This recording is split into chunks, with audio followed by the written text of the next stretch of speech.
Bismillahirrahmanirrahim. Assalamualaikum warahmatullahi wabarakatuh. Raditu billahi rabba wa bil islami dina wa bi Muhammadin nabiyya wa rasula.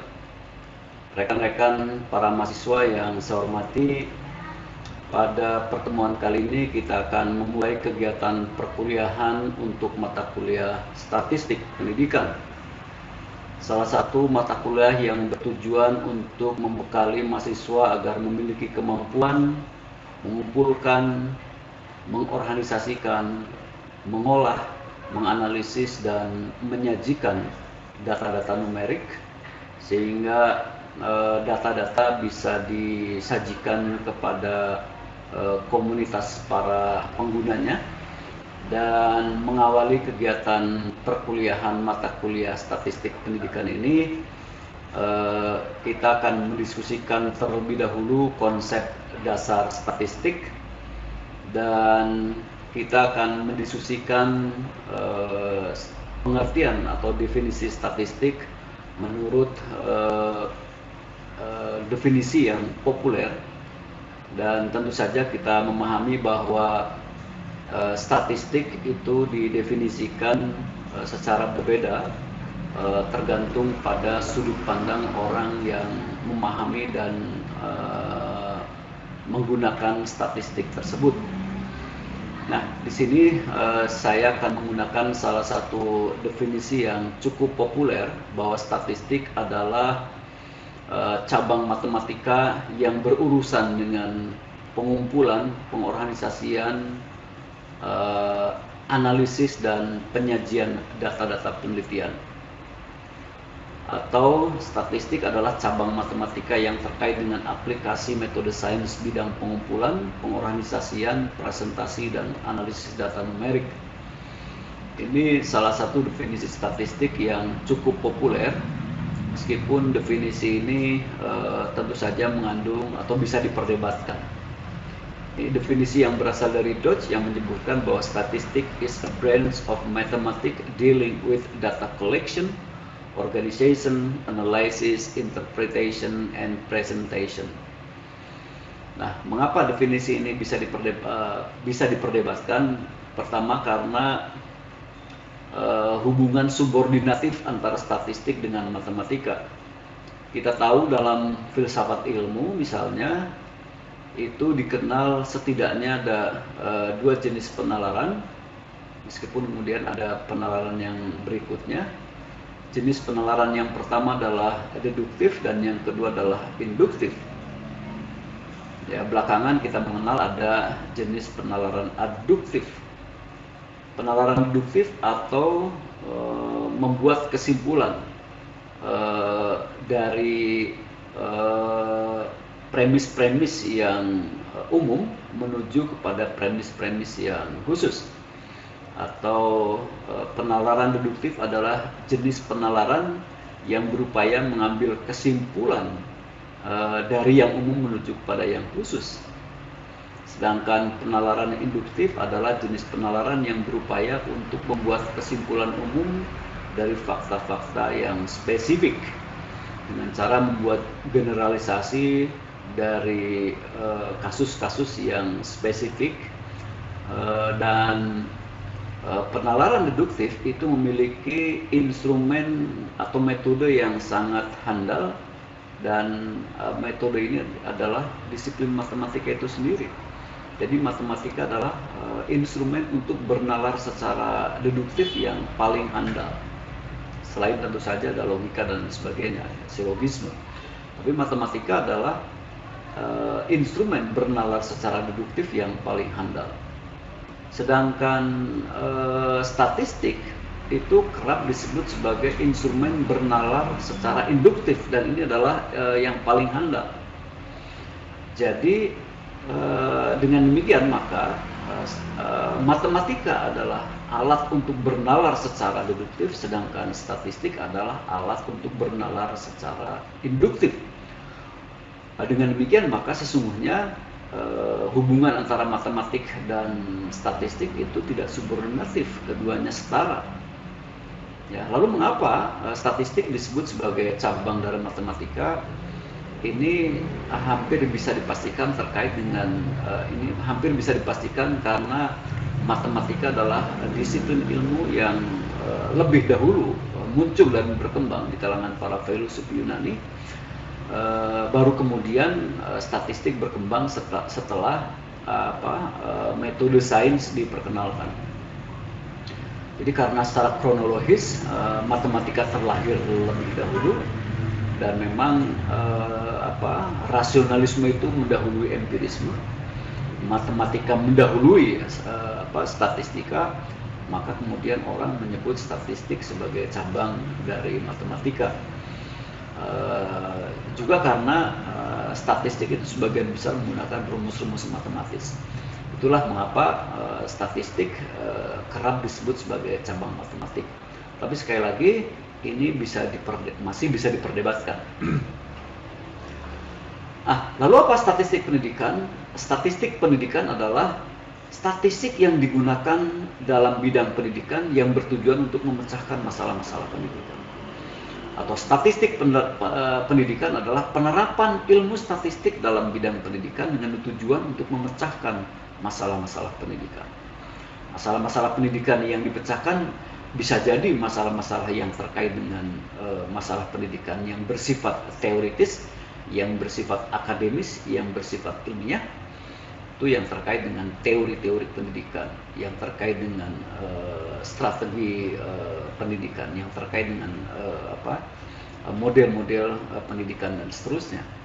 Tapi juga bisa masalah-masalah pendidikan yang bersifat praktis, yang bersifat kebijakan pendidikan, yang bersifat implementasi teori dalam praksis pendidikan dan seterusnya. Jadi statistik pendidikan atau educational statistics is the application of the science of statistics in education for the purpose of solving educational problems. Itu statistik pendidikan. Lalu penggunaan statistik, untuk apa statistik digunakan? Untuk tujuan apa statistik digunakan? Alasan-alasan apa statistik digunakan? Yang pertama, kita menggunakan statistik untuk sejumlah alasan. Yang pertama, statistik digunakan untuk mendeskripsikan atau untuk menjelaskan temuan secara matematik. To mathematically describe or depict our findings. Jadi statistik bisa digunakan untuk menjelaskan, untuk menggambarkan temuan-temuan empirik secara matematik. Yang kedua, statistik digunakan untuk mengambil atau untuk membuat kesimpulan dari temuan-temuan penelitian kita. Jadi statistik bisa digunakan untuk membuat kesimpulan dari temuan-temuan dari data-data yang kita peroleh di lapangan. Lalu yang ketiga, statistik digunakan untuk menguji hipotesis-hipotesis. Statistik digunakan untuk menguji apakah hipotesis, apakah dugaan, apakah jawaban sementara kita atas masalah penelitian tersebut terverifikasi atau tidak. Statistik digunakan untuk menguji validitas hipotesis. Statistik digunakan untuk menguji kesahihan hipotesis penelitian. Itu statistik. Jadi statistik digunakan antara lain untuk memverifikasi, untuk menguji keabsahan suatu hipotesis. Dan yang terakhir, statistik biasanya digunakan untuk menguji hubungan-hubungan antar variabel. Hubungan-hubungan antar variabel itu bisa ditentukan oleh statistik. Apakah hubungan variabel-variabel tersebut positif atau negatif? Apakah hubungan-hubungan antar variabel tersebut tingkatannya lemah, sangat lemah, sedang, kuat atau sangat kuat? Sangat rendah, sedang, tinggi atau sangat tinggi. Itu biasanya relasi atau hubungan antar variabel-variabel. Nah, statistik sendiri bisa dibedakan antara statistik deskriptif dan statistik inferensial. Tentu saja ini hanya salah satu pembagian statistik. Jadi statistik atau jenis statistik terdiri atas statistik deskriptif dan statistik inferensial. Statistik deskriptif adalah statistik yang digunakan untuk menjelaskan realitas sebagaimana adanya. Atau statistik deskriptif adalah statistik yang digunakan untuk meringkas atau memberikan karakteristik suatu data. Atau biasa juga disebut statistik deskriptif adalah statistik yang berguna untuk meringkas data, summarize data. Jadi statistik deskriptif ini itu tidak berpretensi untuk menguji hipotesis atau untuk membuat generalisasi. Sementara itu, yang kedua, statistik inferensial adalah statistik yang digunakan untuk menyimpulkan, to infer karakteristik populasi, tetapi hanya berdasarkan data sampel. Atau statistik inferensial adalah prosedur yang digunakan untuk mengambil suatu inferensi, suatu kesimpulan tentang karakteristik populasi atas dasar informasi yang dikandung dalam sampel. Statistik inferensial ini kerap digunakan dalam kehidupan sosial dan kehidupan politik setiap negara. Lembaga-lembaga survei yang melakukan survei opini publik, yang melakukan survei elektabilitas suatu partai politik, yang melakukan survei elektabilitas calon pemimpin, yang melakukan perhitungan cepat atau quick count, itu menggunakan statistik inferensial. Betapa beratnya kalau kita tidak mengenal statistik inferensial. Misalnya untuk melakukan untuk melakukan survei opini publik, kita harus mendata seluruh anggota dalam komunitas tersebut. Tapi karena ada statistik inferensial yang berbasis pada hukum, yang berbasis pada hukum peluang atau teori probabilitas, kita bisa menggunakan sampel untuk memperkirakan, untuk menyimpulkan karakteristik populasi. Tanpa hukum probabilitas, tanpa teori peluang, kita akan sulit menyimpulkan karakteristik populasi hanya berdasarkan sampel.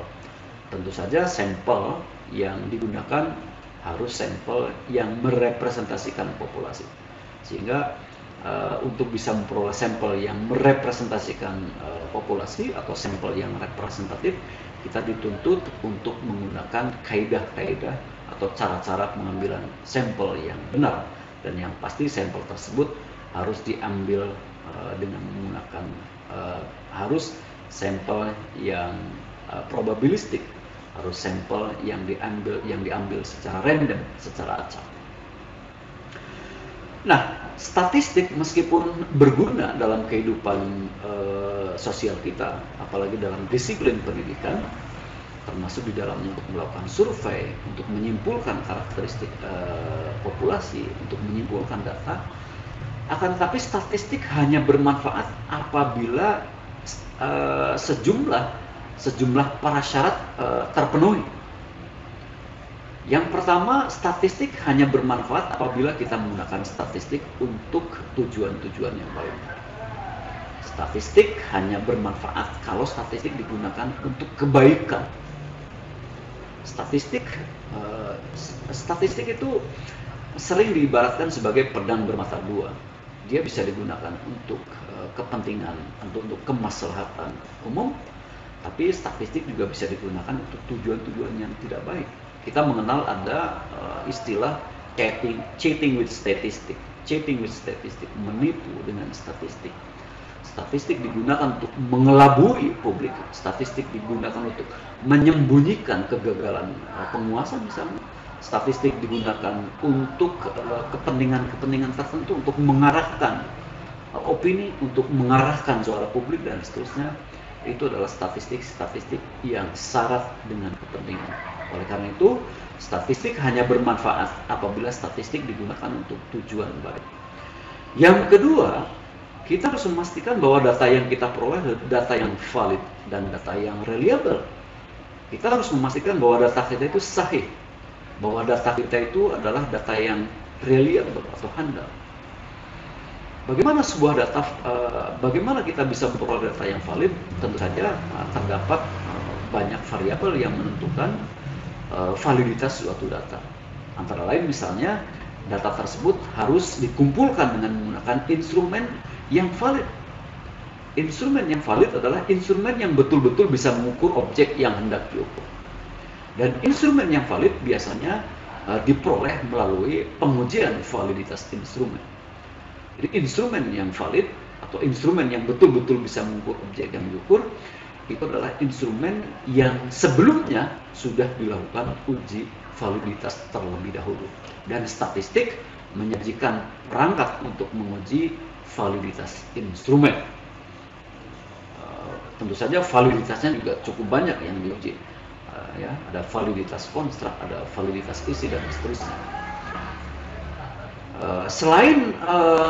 Selain menggunakan instrumen yang telah diuji validitasnya, data yang valid juga bergantung pada proses pengumpulan data tersebut. Misalnya kalau dalam ujian dulu ada ujian akhir nasional, itu soal-soal yang dibuat untuk ujian akhir nasional tersebut itu adalah soal-soal yang telah diuji validitasnya oleh pusat kurikulum.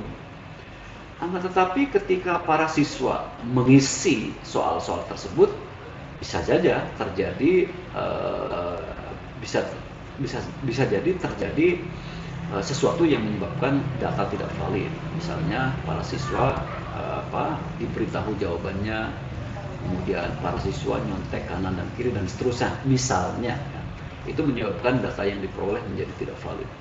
Sehingga untuk bisa memperoleh data yang valid, selain bergantung pada instrumen yang telah diuji validitasnya, juga sangat bergantung pada integritas, pada kejujuran orang-orang yang berkepentingan dengan pengisian instrumen tersebut. Peneliti, lembaga-lembaga yang melakukan survei, orang-orang atau subjek-subjek yang mengisi instrumen dan seterusnya. Dan valid saja tidak cukup, tapi data tersebut harus reliable, harus andal, tidak mudah terpengaruh oleh perubahan konteks, ruang, dan waktu. Yang ketiga, statistik hanya bermanfaat apabila kita bisa memastikan bahwa kita memiliki tipe data yang tepat. Kita tahu bahwa statistik mengenal sejumlah tipe data. Ada data kontinu, ada data diskrit, ada data berskala nominal, ada data ordinal, ada data interval, ada data rasio. Meskipun kalau dalam SPSS data interval dan data rasio itu digabungkan menjadi scale. Kita harus memastikan bahwa tipe data yang kita gunakan, yang kita olah dengan menggunakan statistik adalah tipe data yang tepat. Misalnya kita mengolah data yang berskala nominal, tetapi menggunakan prosedur uji statistik parametrik. Tentu saja ini keliru. Tipe suatu data hanya akan menghasilkan kesimpulan yang tepat kalau prosedur pengujiannya sesuai dengan prosedur pengujian tipe data tertentu. Yang keempat, kita harus memastikan bahwa uji-uji statistik diterapkan secara benar. Prosedur uji statistik harus diterapkan secara benar kalau prosedur statistik tersebut sesuai dengan karakteristik data, sesuai dengan tipe data, sesuai dengan distribusi data, dan sesuai dengan karakteristik data-data yang lain. Jadi prosedur pengujian statistik harus mengikuti tipe data, lalu distribusi data, dan karakteristik data yang lain. Kesalahan prosedur uji statistik terhadap tipe data tertentu itu menyebabkan kesimpulan yang diperolehnya menjadi tidak sahih. Lalu yang berikutnya, statistik hanya bermanfaat apabila kita bisa memastikan bahwa hasil-hasil penelitian, hasil-hasil temuan di lapangan ditafsir secara benar, diinterpretasikan secara benar. Kita tidak boleh membuat penafsiran yang bias, kita tidak boleh melakukan penafsiran secara subjektif. Kita hanya bisa menafsirkan data sesuai dengan apa yang ditunjukkan oleh angka, oleh hasil pengolahan, hasil pengujian oleh statistik. Dan yang terakhir, kita harus ingat bahwa mungkin sekali angka-angka tidak akan berbohong, tetapi manusia bisa berbohong. Para mahasiswa yang saya hormati, demikianlah pengantar untuk diskusi konsep dasar statistik pada pertemuan mata kuliah statistik pendidikan kita. Kita akan lanjutkan dengan diskusi, dan kurang lebihnya atas presentasi saya ini mohon dimaafkan. Saya akhiri, hasbunallahu wa ni'mal wakil. Assalamualaikum warahmatullahi wabarakatuh.